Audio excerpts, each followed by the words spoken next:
నారాయణపేట జిల్లా నర్వ మండలము శ్రీపురం గ్రామం నుంచి నేను బీఆర్ఎస్ బలపరిచిన అభ్యర్థిగా నేను పోటీ చేశాను. మాకు ప్రభుత్వం ఇచ్చిన గుర్తు కత్తెర గుర్తు. నేను ఈ గ్రామంలో పలు అభివృద్ధి కార్యక్రమంలో పాల్గొన్నాను ఇంతకుముందే. ఇప్పుడు అవకాశం వచ్చింది కాబట్టి నేను సర్పంచ్గా పోటీ చేస్తున్నాను. మా గ్రామస్తుల ఆదర అభిమానాలు మాపై ఉండాలి. మా గ్రామంలో చిన్న చిన్న సమస్యలు చాలా ఉన్నాయి. ఈ ప్రచారంలో భాగంగా చాలామంది మాకు చెప్తున్నారు, మాకు నీళ్ళు రావట్లేదు, డ్రైనేజ్ వ్యవస్థ బాగాలేదు, బాత్రూమ్లు లేవని చెప్తున్నారు. అదేవిధంగా మా గ్రామం నుంచి కల్వాలకు వెళ్ళే దారిలో బ్రిడ్జి సమస్యలు ఉన్నాయి. రాయకోటకు వెళ్ళాలంటే బ్రిడ్జి సమస్యలు ఉన్నాయి. వర్షాకాలంలో చాలా సమస్యలు ఎదుర్కొన్నాం. మేము ఈ విషయాన్ని పలుసార్లు ప్రభుత్వం దృష్టికి తీసుకెళ్ళాము. మేము కూడా జనసాక్షి రిపోర్టర్గా ఇంతకుముందే పనిచేశాము. ఇప్పుడు స్వచ్ఛందంగా ప్రజలకు సేవ చేయాలనే ఉద్దేశంతో మేము ఈ రాజకీయాలకు రావాల్సి వచ్చింది. తప్పకుండా అందరికీ అన్ని విధాల సహాయాలు చేస్తాం, పలు అభివృద్ధి కార్యక్రమాలు చేస్తాం. మొట్టమొదటగా మా గ్రామంలో వర్షాకాలంలో పిల్లలు ప్రభుత్వ పాఠశాలకు పోయినా ప్రైవేటు పాఠశాలకు పోయినా విద్యార్థులు తడిసి ముద్దయిపోతున్నారు.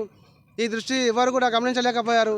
నేను మరీ చెప్తున్నా మా గ్రామస్తులకు, మీ అందరూ ఆదరాభిమానాలు మాపై ఉండి నన్ను కత్తెర గుర్తుకు ఓటేసి సర్పంచ్ అభ్యర్థిగా గెలిపిస్తే మొట్టమొదటిసారిగా ఈ మా గ్రామ పంచాయతీ ముందున్న స్థలంలో పెద్ద మొత్తంలో అందరితో చర్చించి, గ్రామస్తులతో చర్చించి, వాళ్ళ పార్టీ నాయకులతో చర్చించి తప్పకుండా ఈ ముందర ఉన్నటువంటి స్థలాన్ని ఏదైతే ఉందో బస్టాండ్గా అభివృద్ధి చేస్తామని చెప్తున్నాను. ఎందుకంటే చిన్నపిల్లల గురించి ఎవరు పట్టించుకోవట్లేదు. కూలీ కుటుంబాలు, వ్యవసాయ కుటుంబాలు ఏదో బస్టాండ్లో అక్కడ రోడ్డు మీద వదిలేసి వెళ్ళిపోతున్నారు. బస్సులో వచ్చి కింద దిగట్లేదు. ఈ పిల్లలు తడుచుకుంటూ పోతున్నారు. కనీసం కాసేపు పైన తలదాచుకుంటారనే ఉద్దేశంతో మరీ గుర్తు చేసుకొని చిన్నపిల్లలు తడిసిన ఉద్దేశాన్ని మనసులో పెట్టుకొని చెప్తున్నాను. అదేవిధంగా వాగుపక్కలో ఒక డంపింగ్ యార్డ్ ఉంది. ఆ డంపింగ్ యార్డ్ వల్ల వాసన వస్తుంది.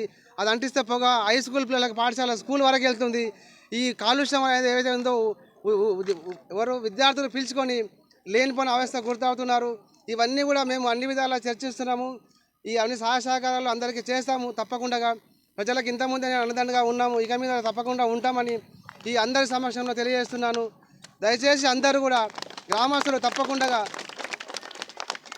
నా యొక్క ఉన్నతిని గుర్తించి తప్పకుండా కత్తెర గుర్తుకు ఓటేసి నన్ను సర్పంచ్గా గెలిపిస్తారని కోరుకుంటున్నాను. జై తెలంగాణ. మనకు అందరి సపోర్ట్ ఉంది. తప్పకుండా అన్ని పార్టీల సపోర్ట్ ఉంది, అన్ని నాయకుల సపోర్ట్ ఉంది, అందరి సపోర్ట్ ఉంది. ఈసారి ధీమాగా వ్యక్తం చేస్తున్నాం. తప్పకుండా మేము సర్పంచ్గా గెలవబోతున్నాం. అందరి సహకారాలు మా పైన ఉంటాయని, అందరు సహకరిస్తారని కోరుకుంటున్నాను. జై తెలంగాణ. కత్తెర గుర్తుకే.